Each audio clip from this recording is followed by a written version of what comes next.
విజయవాడ జిల్లా కలెక్టర్ లక్ష్మీష, నగర సిపి రాజశేఖర్ బాబు, ఆలయ చైర్మన్ గాంధీ, ఈవోతో కలిసి మహాకుంభాభిషేక పనుల సమీక్ష. ప్రతి 12 సంవత్సరాలకు ఒకసారి మహాకుంభాభిషేకం నిర్వహణ. గత కుంభాభిషేకం 2012 ఫిబ్రవరి 1న నిర్వహణ.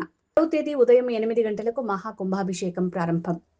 సీఎం, డిప్యూటీ సీఎం ఉత్సవ కార్యక్రమంలో పాల్గొననున్నారు. కంచి కామకోటి పీఠాధిపతి వారసుడు విజయేంద్ర సరస్వతి స్వామి చేతుల మీదుగా కార్యక్రమ ప్రారంభం. ఆలయ విమాన గోపురాల సంప్రోక్షణ ప్రధాన ఆకర్షణ. వేద పండితుల ఆధ్వర్యంలో క్రతువుల నిర్వహణ.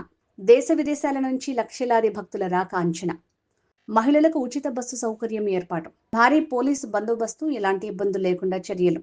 2028 పురస్కారాలను దృష్టిలో ఉంచుకుని ప్రత్యేక ఏర్పాట్లు. దసరా సమయంలో రోజుకు 2 లక్షల మంది హాజరు, ఇప్పుడు 3 లక్షల వరకు రాక అవకాశం. ద్వాదశ వర్ష నియమం అంటామండి. అంటే 12 ఏళ్ళకు ఒకసారి పెద్ద దేవాలయాలు అన్నీ పాటించేవి, క్రమంగా అన్నీ పాటించే దేవాలయాలకి మళ్ళీ ఆ శక్తి పునః పెంచడానికి కానీ, అదే ఈ 12 ఏళ్లలో ఏమైనా చిన్న చిన్న పొరపాట్లు, సెకండ్లో మన ముహూర్తము మొదలు పెట్టబోవడం లాంటివి అవి ఏమైనా ఉన్నా కూడా వీటన్నిటికీ సంబంధించి ఒక ప్రక్షాళనలాగా తర్వాత శక్తిని మళ్ళీ పెంచడానికి మనకు 12 ఏళ్ళకు ఒకసారి కుంభాభిషేకం అనేది జరుగుతుంది. ఈ పైన అమ్మవారి శిఖరానికి మనం పీఠాధిపతి వారు స్వయంగా వస్తున్నారు, వారి చేతులతోటే అది ప్రతిష్ఠించడం జరిగింది. దాన్ని ఇప్పుడు మళ్ళీ మనం ప్రక్షాళన చేస్తున్నాం అన్నమాట. ఇది ఒక 3 రోజుల కార్యక్రమం. హోమాలు, పూజలు అన్నీ ఉంటాయి. అది కార్యక్రమం గురించి మీరు శ్రీమాత్రే నమః. వారి దేవస్థానంలో ప్రతి సంవత్సరం కూడాను వివిధ రకాలైనటువంటి సంప్రోక్షణాదులు, పవిత్రోత్సవాలు ఇవన్నీ కూడాను అంతర్గతంగా ప్రతి సంవత్సరం కూడా జరుగుతూనే ఉంటాయి. 12 సంవత్సరాలకు ఒక మాట వీటన్నిటికంటే కూడా విశేషంగా కుంభాభిషేకం చేయాలనేటువంటిది ఆగమశాస్త్రంలో విహితమైనటువంటిది, విధింపబడింది.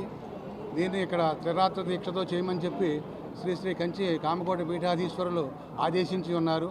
వారి యొక్క మంత్రాక్షతలు తీసుకుని వారి యొక్క ఆదేశానుసారంగా త్రిరాత్ర దీక్షతో దీన్ని చేయడం జరుగుతోంది.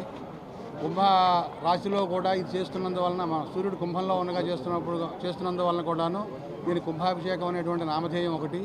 అది కాకుండా ఈ యొక్క విగ్రహాలకి కింద ఉండేటువంటి యంత్రాలన్నిటికీ కూడాను శక్తి పెరిగి మళ్ళీ పూర్వస్థితి రావడం కోసం అని కూడాను 12 సంవత్సరాలకు ఒకమాట చేయమని చెప్పబడింది. కాబట్టి కూడాను ఈ కుంభాభిషేకాన్ని మనం నిర్వహిస్తున్నాము.